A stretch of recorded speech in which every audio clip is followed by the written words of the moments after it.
faculty member in both history and the Department of Medicine in the School of Medicine and Medical Sciences. And so clearly is a very unique individual on campus, integrating the humanities with medicine. And I think we're all really excited to hear from you about culture, medicine, and integrative technologies of care. Thank you all for being here, and I may pop up and down as the next little bit goes on. But first of all, I want to thank the Global Health Equity Community of Excellence for inviting me to be here and for all the programming you've been doing this spring, because I've really quite enjoyed all the talks that I've been to. I want to especially thank Melanie and Jessica for inviting me, encouraging me to do this.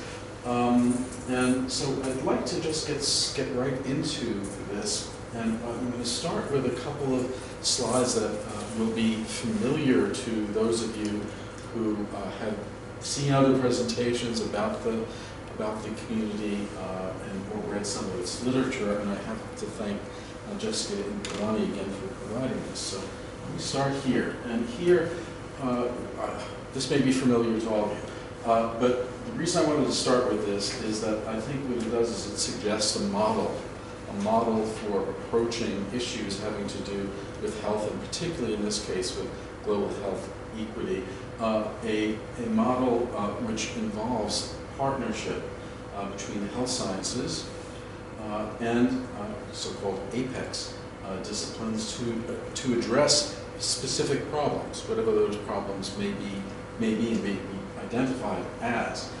So what I'm going to be talking about this morning is the X in apex, or at least some of these X. Okay, but I want you to keep that model in mind, and then think about how it gets actualized, how it gets put into practice, which brings us to this second slide, which also should be familiar to some of you. Let me just see if I can get it all up there. Okay, spiral of progress, because the model really is intended to support the mission of the community, which is improving equity on a global basis. And one of the things I like about this slide is it brings many things into play. So if we look at the center, of course, we think of health as focused upon or involving at a primary level the individual, but the individual is embedded in larger contexts and in larger both material and physical situations and circumstances, the societal and the global in a way. And the question of how to improve equity involves identifying problems and issues that need to be addressed, characterizing them, and then developing research related to them. So the question might well be, where do humanities, medical humanities, etc., where does it enter into all of this? You might well say, well, it's really certainly not about bench research. Okay? Maybe it has something to do with translating bench to bedside. Okay, because in going from bench to bedside, it's not only a matter of translating translating basic research into applied research, but it's also about the way in which one addresses and applies it to individuals and groups. Okay, so one has to have a way of gaining kind of purchase on individuals and groups, so that whatever research you're attempting to apply, whatever answers you're trying to develop, or problems you're attempting to solve, that somehow it gets translated effectively so that it's utilized and works for individuals and for groups. But I also want to suggest that there are other ways, or without spelling it out, I'd like to suggest there are other ways in which humanities-based disciplines, and here I think of that in very broad terms, so to include much of the social sciences as well, enters into the picture here, because I think humanities and social science disciplines can have some impact upon identifying and attempting to understand and address barriers to effectively finding effective solutions to problems and operationalizing, that is, bringing them into play, into practice. So with that said, I just want to move on to my bailiwick, which is the medical health humanities. Just a little bit of background. Medical humanities, as a kind of field and discipline, is fairly new. It's certainly no more than about 50 years old, maybe somewhere between 40 and 50 years. And in its origins, it very much drew upon a number of key figures in medicine itself. That is, physicians who saw that there was a need to address issues in medicine that really had humanistic dimensions to them. So one figure, for instance, whom I'm still very, very dependent upon and very much admire is the Cornell University Medical School internist, Dr. Eric J. Cassell, who's written many, many books and articles starting in the late 60s and 70s and certainly up through the 1990s on things like suffering in the role of medicine, on storytelling in medicine, he has a 2-volume work called Talking with Patients that is really a marvelous dissection of physician-patient communication and the like. More recently, the term medical humanities seems to be morphing into health humanities or health and medical humanities, which I think is quite appropriate because, of course, there are many different providers of care, many different partners in providing health care, nursing, et cetera, et cetera. So there's a broader context and a broader set of practitioners that can draw upon what humanities has to offer. So let's just concretize this a little bit more. Medical and health humanities, the focus tends to be on the physician-patient relationship. Okay? So it deals with a certain scale on the primary level, that of the individual, okay? The individual patient. Always keeping in mind, of course, that patients are always members of communities, multiple communities, and that's a factor that we'll be coming back to. So, and I think part of the goal and mission of medical and health humanities is to think about or reconfigure what it means to provide care. So moving away from, say, a more paternalistic notion of how medical care is provided, to the notion that really care is something that is, and the physician-patient relationship is not only dyadic, it involves two parties, but it also should be a dialogue. Okay? And that therefore care is something that's negotiated. It's not just simply the physician or the healthcare provider telling the patient what they should do, but also, but rather finding out what it is that what the goal and object of care should be for this particular patient or for this particular community of patients. So communication and the role of communication in the physician-patient relationship is and has always been, I think, a very central part of what medical humanities and health humanities focuses upon.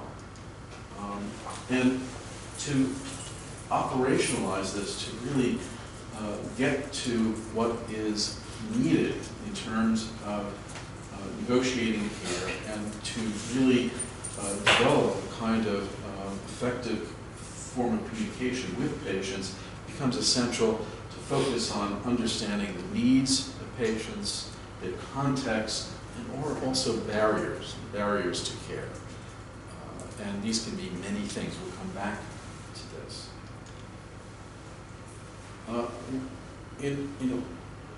two concepts that I want to introduce that are central to health and medical humanities and that have a strong bearing on what I just spoke about negotiating care and about understanding needs, etc., are the notions of the experience and meaning of illness.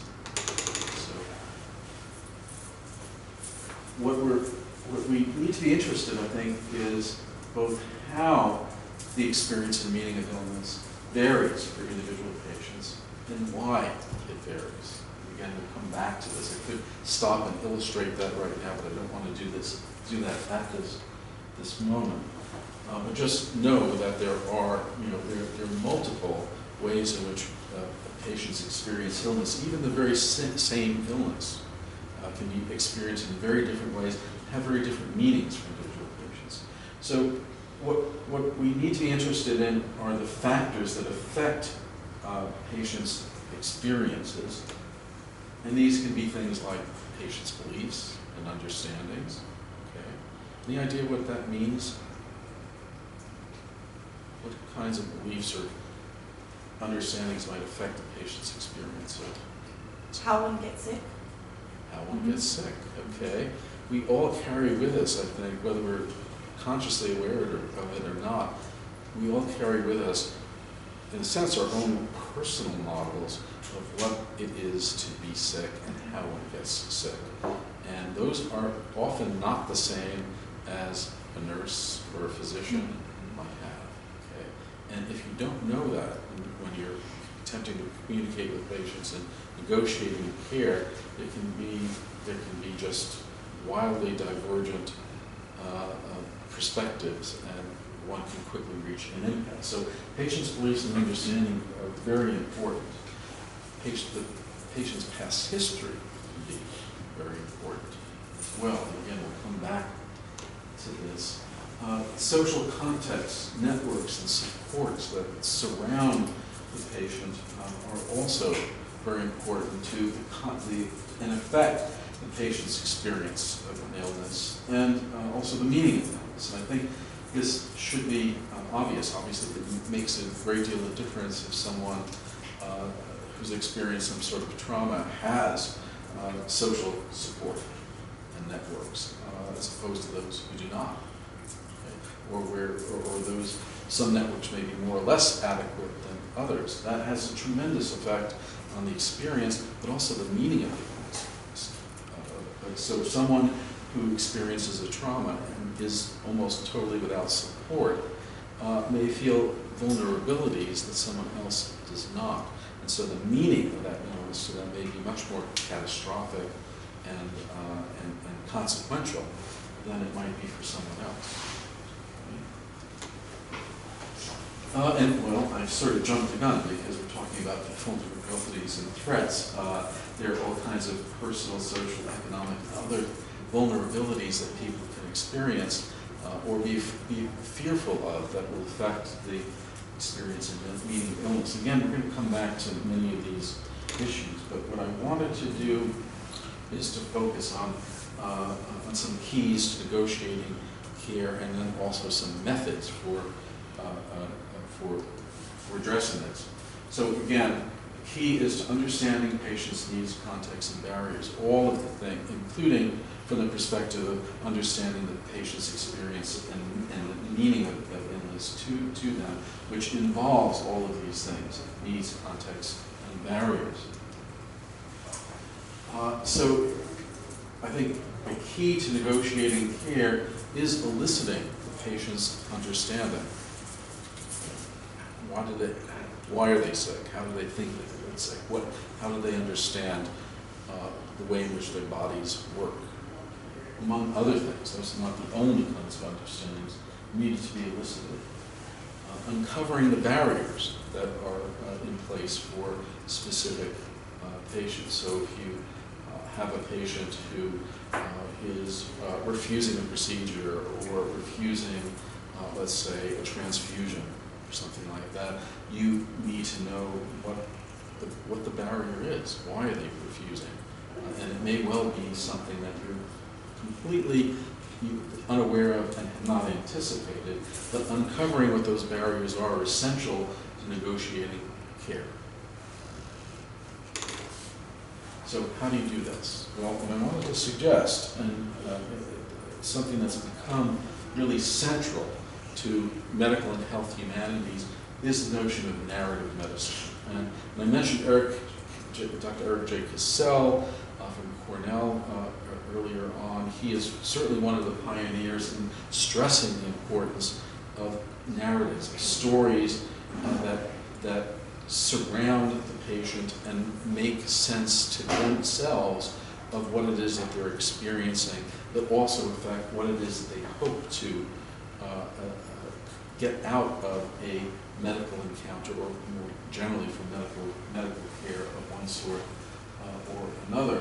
Another figure who came on the scene a bit later than Cassell, but is still very much a major figure in this field, is Dr. Arthur Kleinman. I don't know if any of you know Kleinman. Kleinman is a psychiatrist at Harvard who's also a medical anthropologist and written many books. One of his major books is called The Illness Narratives, and it has it's a great book. Has lots of detailed case studies in it as well, so it illustrates many of the things that we're not going to be able to illustrate here this morning because of constraints of time. But if you want examples, that's a good place to go to look for them. So what is narrative medicine? I'm not going to try to give a definition right now, but I do want to point to a few things, which is, first of all, the power of patient narratives.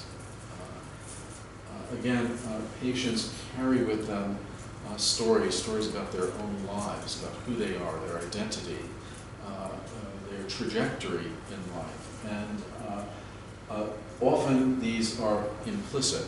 Patients don't go around waking up, they don't wake up in the morning saying, oh, this is my story, and this is where I am today, and this is where I'm going tomorrow and the next day. But we, I think, all have a sense of who we are and where we're going in life. And this very much does affect the way in which we interact with our own bodies, our health, and with healthcare professionals and providers as a whole. And it can come up in all sorts of unexpected ways. I'll give you an example in just a second. Let me start with that. For instance, it can happen. It's on the horizon, perhaps with every patient in every medical situation. Often you don't need to know exactly what patient's narrative is. Although the more serious the situation, the more chronic the condition, the more it comes into play. But it can come into play in trivial situations as well. For instance, and it affects. So take something as universal as a cold. You wouldn't think that the experience of having a cold would vary that much from one person to another, or even from one culture to another, right? But I can tell you from my own personal experience that actually for me, a cold raises issues and fears that it wouldn't for most of you, precisely because of my own history and the narrative that I carry with me. Because when I was 4 years old, I nearly drowned. Okay? And the circumstances of that are also part of this narrative, which I will go into, kind of strange in some ways. But what it means is that whenever I'm threatened with not being able to breathe properly, it raises all sorts of anxieties, and so it has an impact on how I experience a cold. Now, it's not important for my physician to know that particularly, okay? Although, as I get older, as I might anticipate some end-of-life situations, the fact that I have anxiety regarding this cold might come into play if I ever have to be on a respirator or something like that. So my physician would need to know this history, and actually some of my physicians do, but this is a trivial example, but as one gets to more serious health issues, often I think these personal patient narratives have an impact on care and on understanding what the patient's goals are, what their needs are, and also what barriers might encounter that would be unanticipated. Just see where we are. I want to try to get through this quickly so that we can leave time for discussion and some examples. So one of the things that medical humanities attempts to do, and particularly since I teach in medical school, I do this with my medical students, is cultivating narrative knowledge and skills. Okay. We have to understand how stories work and how we come to recognize a patient's story. Also how we come to uncover a story that might not be explicitly spoken, but which we need to elicit from the patient. So it requires developing skills of observing, of listening, and interacting with patients. It requires coming to discern the fact that there are ongoing and not yet complete goals and meanings that are emergent in the patient's experiences. That is, when we see patients in the midst of a health crisis, their story is changing. They may have thought about themselves in one way as a healthy person. Suddenly they're faced with a life-changing event, and they would like that story, that trajectory, that life trajectory that's part of their narrative to continue, but they may not be able to continue on that trajectory. And so their story isn't yet finished. But we need to be able to discern where it is that they hope to go and what's possible now, and then see the fact that their story is not yet complete. Okay. And try to negotiate and work with them on the meanings that they hope to get, the results, the goals that they hope to get out of care. So the narratively competent physician is someone who can discern patterns in the life story of a patient, can recognize their patient, and recognize not only their physical condition, but what their psychological, social circumstances and life are, and how they want to situate, how they do have and want to continue to situate themselves with respect to their larger communities, their families, etc., society more generally. And most importantly, narratively competent physician should be facilitating adaptive reimaginings of patients' life stories, because patients faced with changes, as we all do in life, whether it's a health crisis or some other crisis in our life, we have to alter our goals. We have to alter our own trajectory of where we're going. And one of the roles that a healthcare provider can play is in helping the patient adapt to those circumstances and reimagine their life story. And one of the things that medical humanities and health humanities, I think, one of the insights it has is that care is not likely to be effective for a patient if we don't take into consideration how it is that their life stories are changing and how care that we provide affects that. If we don't take that into consideration, we're in danger of losing both the attention and cooperation of the patient. And of course, I learned early on when I started working with medicine in medical school that one of the most commonly used phrases in medicine is non-compliance. So it's the non-compliant patient, although often that phrase is used as a way of blaming the patient. They're non-compliant. Well, maybe their non-compliance has something to do with the fact that we're not engaging them where they are and where they want to go. So all of this leads in that direction. Slightly different from narrative medicine is something I refer to as cultural competence, although certainly related to it. And here is where we begin to see, I think, the broadening of the circle from the individual patient to societal to those larger communities and to issues that certainly are operative when thinking about global health equity, because, or for instance, thinking about immigrant refugee populations where there are all kinds of potential barriers that have to do with things like linguistic difference, understanding understanding a patient whose primary language is not English, or may have not have English at all, or an understanding then the language is just as symptomatic of a larger set of differences that we need to learn to negotiate. And we can think of this then as requiring some sort of cultural competence in understanding, being able to access and understand what are the cultural values and norms, etc., that operate in the life, in the response to health circumstances and illness of particular individuals.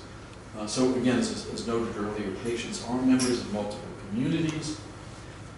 Patient narratives are informed by social and cultural values, goals, and experiences, because often experiences are shared.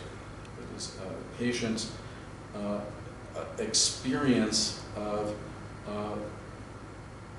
let's say, something like a hallucination might mean one thing to someone a middle-class person in Western New York may mean something very different to someone who comes from another society or culture, and that meaning, that experience, and therefore the nature of that experience of hallucinations, for instance, might be something that is socially and culturally informed. It's specific to that particular group. Social norms have a role then to play in this, and some of you may have been here for Ryan Muldoon's talk a few weeks ago. I think what he had to say about social norms and the relation to health behaviors is certainly very relevant to cultural competence, and also, I would argue, to narrative medicine, because it's one of the things that narrative medicine would attempt to do would be to understand and elicit what those social norms are. Now, sometimes people are aware of them, sometimes they're not fully aware of them, but they're still operative.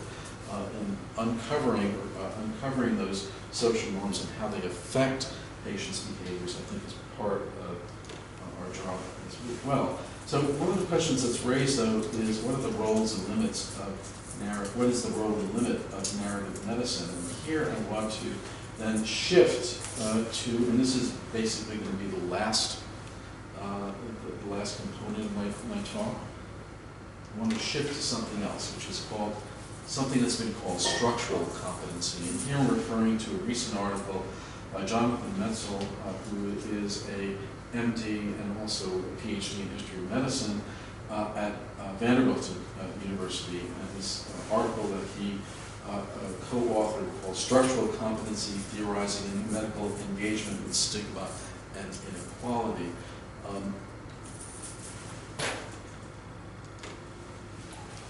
And here what's operative, I think, is beginning to think more deeply about change scales.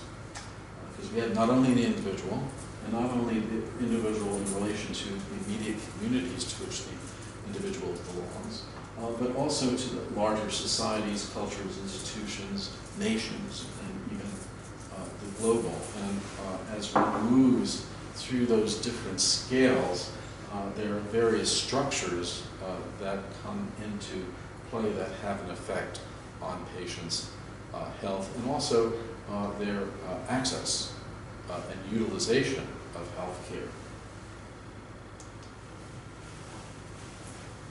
For Metzl, he tends to contrast cultural competence and structural competence. I think the contrast for him, I think, is a bit overly drawn, and this is where I want to insist upon a role for narrative medicine that would encompass both cultural competence and structural competence. I haven't said what structural competence is yet, but we'll get there in just a moment.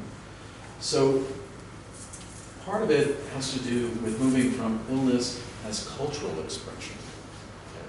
Again, the idea that an illness as experienced by an individual in a given culture, part of what that illness reveals is the meaning that is associated with that illness or that or a particular configuration of health issues.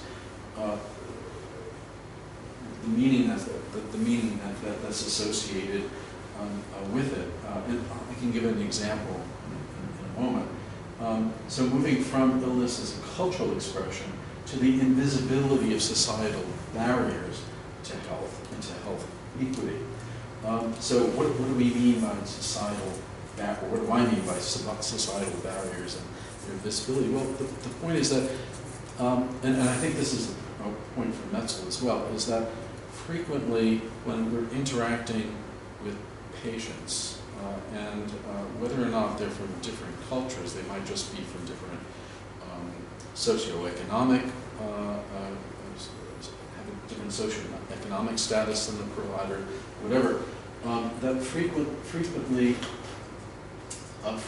there are barriers that we don't know about, and structural barriers that we don't know about, and because they're not part of our own experience, but that we need to become aware of. So a couple that come to mind very quickly is, for instance, if you have a patient and you're recommending dietary changes. Okay.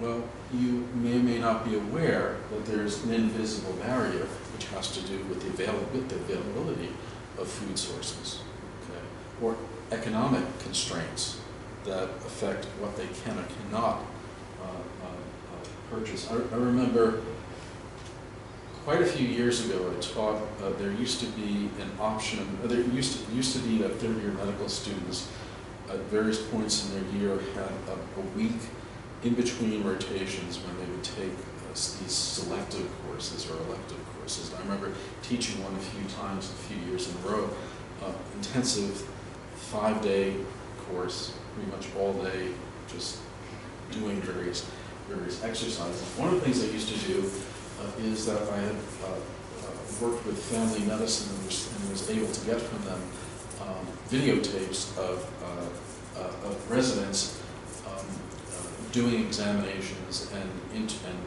patient interviews. And I would show some of these. I remember one of them, a student, a resident who clearly knew his medicine, but he was interacting with a patient from the east side and talking to her about, well, I recommend you do this, you should get wheat germ, et cetera, and he was going on and on like this for like 20 minutes, and finally the patient interrupted and said, the problem is I'm poor. I have the money, I don't have the transportation. So there are all sorts of structural barriers that are often invisible that we need to understand. So this structural competency has to do with that competency in understanding what these barriers are. I would argue, however, that narrative medicine should and can work to support both cultural and structural competence, because done correctly, narrative medicine, by learning how to ask questions and probe in ways that are not offensive, not threatening, not stereotyping the patient, can nonetheless elicit some of these issues. So you might well be asking a patient, I'm glad to see you today. Did you have any trouble getting here today? And then from that you might find out, the patient doesn't have a car, the patient can't afford a cab, the public transportation is not convenient. They might show up late someday because, in fact, it's hard for them to get here. There are all sorts of barriers that you might not know about, but I think by practicing, narrative medicine in a way that I just suggested, you can get to some of these issues. So, Another point I just wanted to make is that it's important to recognize that barriers are not natural or static. Okay? And this is, again, where disciplines like history, anthropology, sociology, I think, come into play too, because we have to understand that barriers are dynamic. They're moving targets. Okay? They change over time. They change due to historical change, a change in places. People move from one place to another, from a home country to an adoptive country, etc. These barriers can change as well. So I think what the bottom line here is that it's incumbent upon us to learn to uncover, recognize, and integrate multiple factors and scenarios across multiple scales, from the individual to the societal to global as well. And what I wanted to just end with is, well, there's another slide after this, will be a familiar one, is this, that I think in speaking about integrative technologies of care, what that means, I think, is attending to shifting scales, attending to switching codes, cultural codes, social codes, etc., because one has to be aware of how different codes come into play as you're working with individuals and with communities of individuals, might be immigrant or refugee populations in Buffalo, for instance, and to think about what we're engaged in here as what Peter Gallison, historian of science Peter Gallison, calls the trading zone. That is a zone in which academics and professionals with multiple kinds of expertise and knowledges come together and work together, even though their vocabularies, their methodologies may be different, but it's necessary to come together, and it's possible to come together to integrate different approaches to health and illness across different scales. So I want to leave you with that and just suggest that I think what I've just pointed to fulfills or is consonant with the model that the Global Health Equity Community of Excellence has itself adopted. So let me just stop there. And I do have some specific examples we could talk about any of these issues that I've raised. So thank you.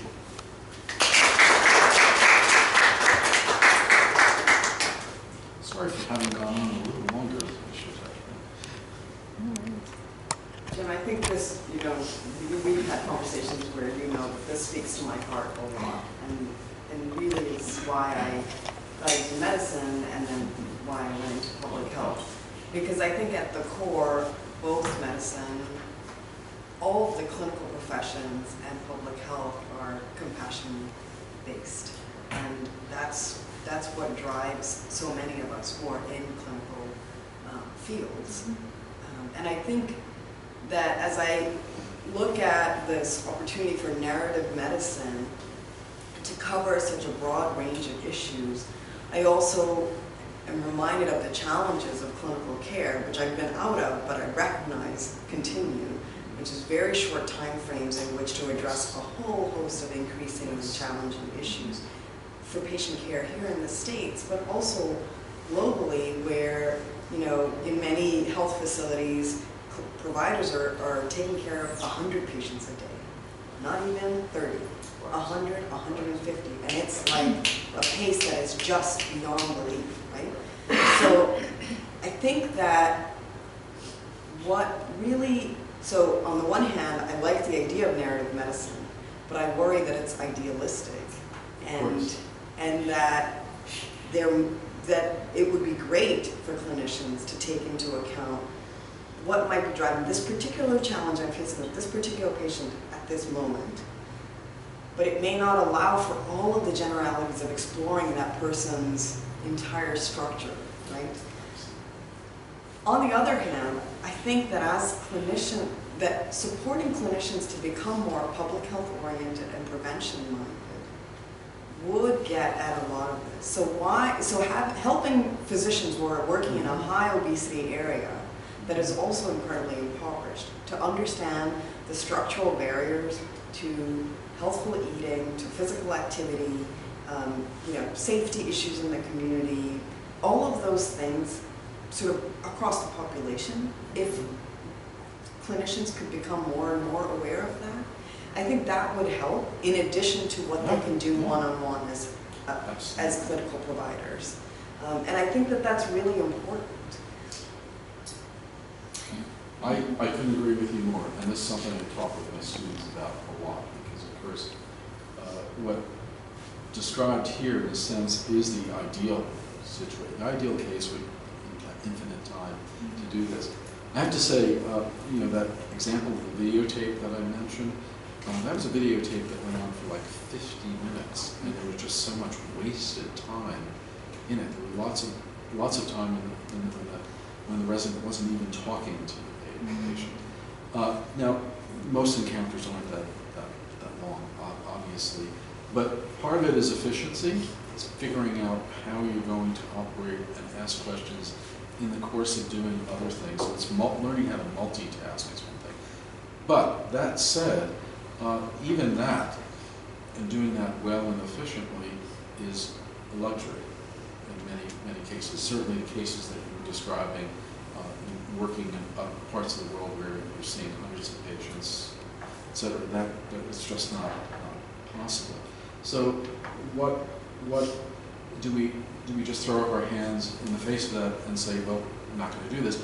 No, I think what's important here is how having experiences in which you do this becomes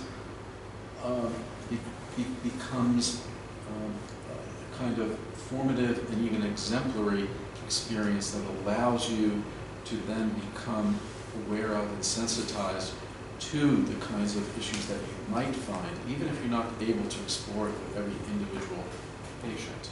So, you know, I mean, I'm sure you were aware of this. You know, if you have an experience that's revelatory to you by uncovering certain factors about a patient who may be representative of a given group that you're not intimately aware of, that knowledge and what it provides you, that experience, can carry over to others. So, for instance, just simply becoming aware that you know how patients access food, or you know, of what kind of support structures they have, or what the expectation is in a given group of people, given society and culture, with respect to who cares for whom and what's one's responsibility, what responsibilities people owe to others, or even what it means to be a person. Because we know that the idea of the autonomous individual in contemporary capitalist Western societies is not this notion that every society has for what a person is. You know, personhood can mean something very different and much more, in some cases, much more communal, less isolated. In any case, having experiences in a clinical setting in which one comes to learn what some of these issues are that you haven't imagined before can be transformative in other situations. So, also, having said that, I also completely agree that sometimes what you just simply need to know is what sociologists or anthropologists can tell you about a given society. And it may be a bit of a stereotype in the sense that, yes, it applies generally, but it may not apply to every patient. But nonetheless, it's going to work better than not having that knowledge and not being attuned to what some of the health issues and concerns are about. For instance, what menopause or menstruation might mean in given societies, and who's allowed to you know, have contact with the menstruating woman and who is not. That kind of thing is just one example of many. So, yeah, I should probably stop there. No, I think all I wanted to say is that I think that having the broader understanding of structural, social, cultural trends in populations can help refine the questions that can be proposed in the context of narrative medicine. Right. And that it may not need to start out here with every patient, that it can be much more targeted. I think that's really, really important. And the other is, in general, you know, there is some increase in appreciation among clinical professions for certainly for prevention, but also for the concept of population health and public health. But I think the more we do that, the better we serve our patients in all societies. Because I think the concept of prevention really is compassion again at its core, in that we are preventing suffering in a variety of ways. It's the immediate sort of pain and suffering that an individual patient might face, but it's also the reduced economic expenditures of their family members and of society as a whole. All of those concepts, I think, are really far from where medicine is at the moment, and continue to need to be integrated more and more and more. I know I'm like speaking for the profession I've adopted, but I have to say that the more I see clinicians getting into public health, the more I think that does everybody a service. I agree. So what examples would you, I mean, would you use things like, you know, securing safe water supplies or housing, et cetera, et cetera. Those are some of those sorts of issues you have? Yes. I think I also look at the example of resistance to vaccines here in the U.S., right? Among relatively high-income people. This is a luxury that we can be resistant to vaccines because we don't see children dying regularly from measles, right? And yet, the way that I'm saying it is very patronizing to people who have their own concerns about vaccine. And what I'm not doing is taking more seriously what those concerns are and then addressing them at their core. And that's the challenge that I see more regularly in clinical providers, but also public health providers, you know, public health practitioners who want to use the health argument to get people to comply with vaccination guidelines, but aren't meeting patients at their core. So yes, I think it is being public health minded, it is being prevention minded, but it's also being mindful of cultural and structural and social issues that underlie. So I guess I'm saying, yes, I think overall clinical providers should be public health minded, but all of us really need to have these broader understanding.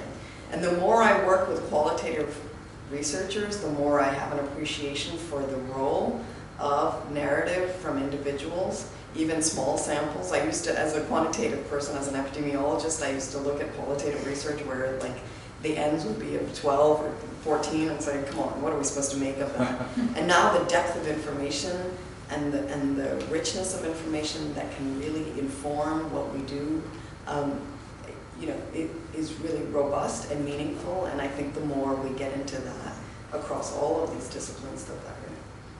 Yeah, I mean, for me, it just seems there are certain kinds of interventions that don't necessarily require buy-in or cooperation, but there are others that if you don't have buy-in or cooperation, you're going to get nowhere. And so you have to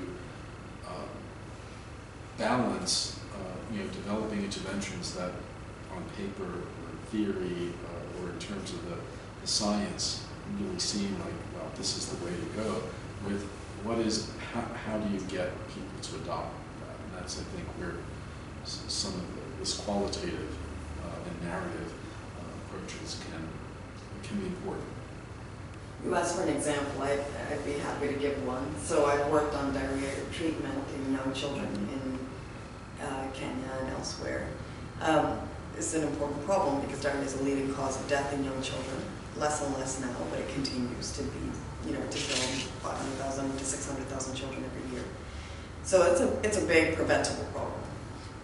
In Western Kenya, people have 27 different explanations for why diarrhea happens in children. We might have 3: bacteria, viruses, and parasites, right? So that's really different. We'll probably have a few more, and there might be some other things, right? But those are the major reasons that we think that.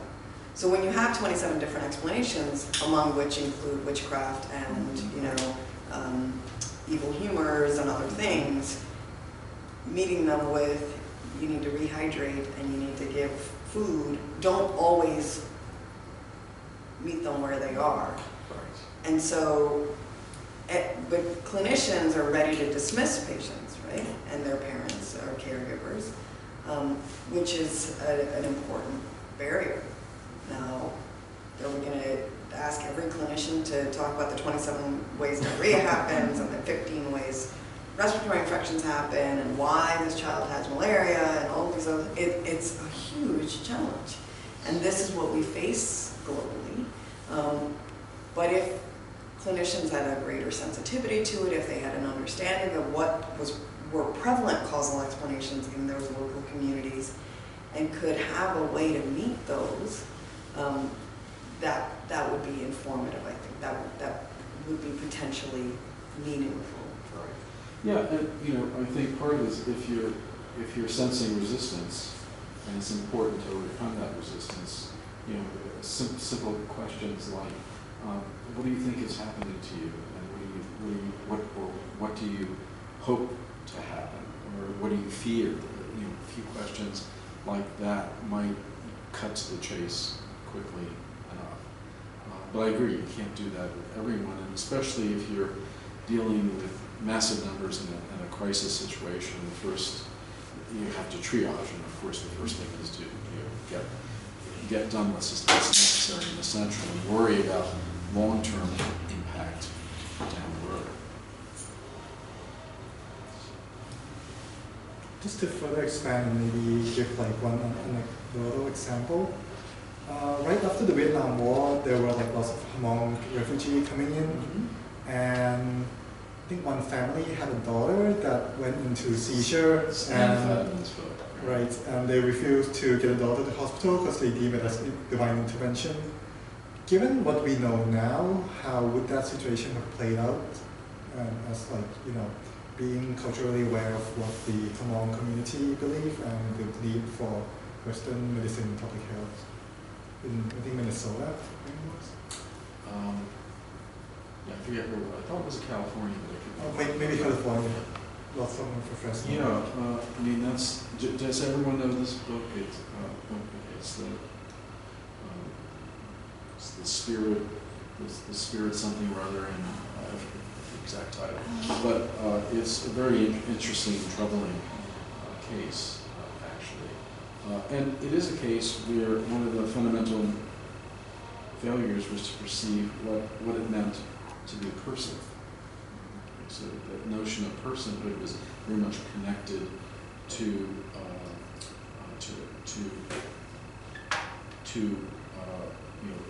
a larger community of people, so that the spirit is something that was shared, among different people, and so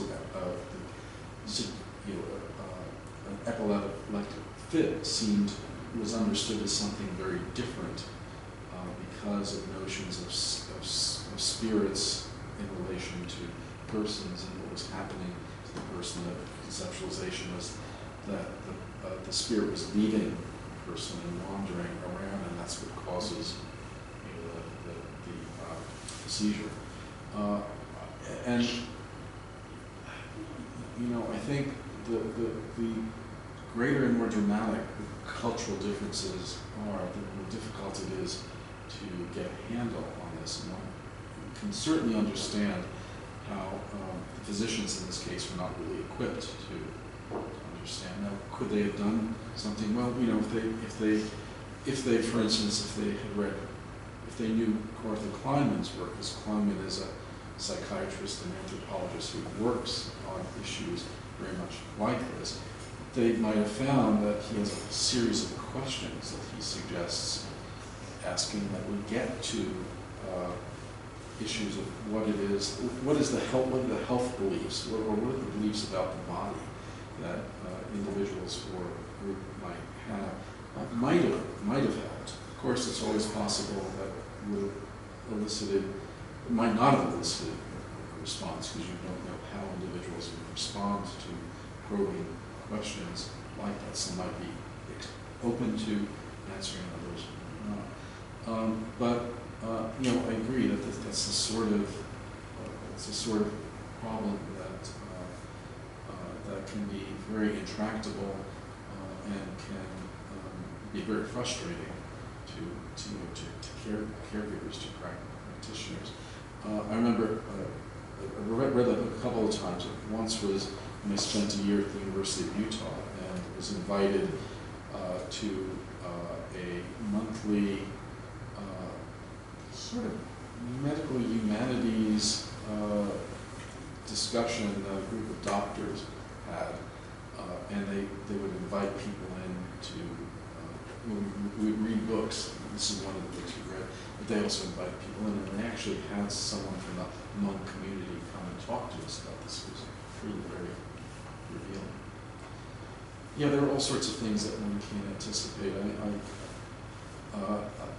I have examples from my own family that are really interesting, to me at least that way. I remember my mom was someone who, she was always the sort of dominant person in the family.